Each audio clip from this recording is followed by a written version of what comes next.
Now we're going to talk about the derivatives of inverse functions. And one inverse we can look at is the natural logarithm, right? And you've probably learned in Calc 1 that the derivative of the natural logarithm is 1 over x, okay? But you may or may not have learned why. Why is that true? We were just told that, right? And in math, you've always got to ask why. You've always got to be skeptical. I want to see a proof. All right, so let's talk about that. Let's talk about why the derivative of natural log is 1 over x. Okay, so I'm going to use a couple of things. We're going to use a chain rule. All right, we're going to use the chain rule, and we're also going to use the fact that if we take the inverse function, right, and if we treat it as the input to the function, we get x. Okay, so what I'm going to do, since I know that the natural log is the inverse of e to the x, then if I write e to the natural log of x, right, that's got to be equal to x, right, for x greater than 0, right, because we can't take the natural log of something less than 0 or 0 itself. All right, so starting with that, what we're going to do is differentiate both sides and use the chain rule.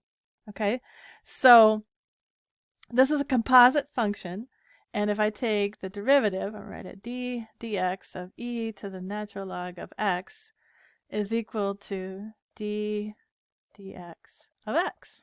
Okay, so we're just differentiating both sides, so they should be equal. So now we're going to use the chain rule because we've got a composite function here. So when we differentiate the left-hand side, we're going to get e to the natural log of x times the derivative, I'm going to write it as d dx of the natural log of x. Okay, and then the other side, the derivative of x is just 1.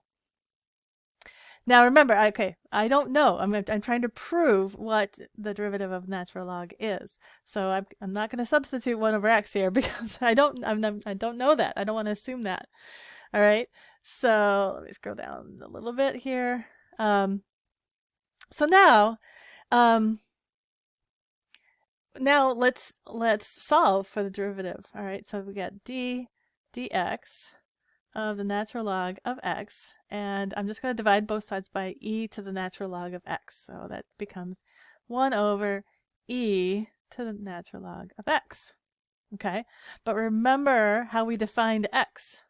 E to the natural log of x is x, right? So this just becomes 1 over x. And there you go. Now you know why the derivative of the natural log is 1 over x.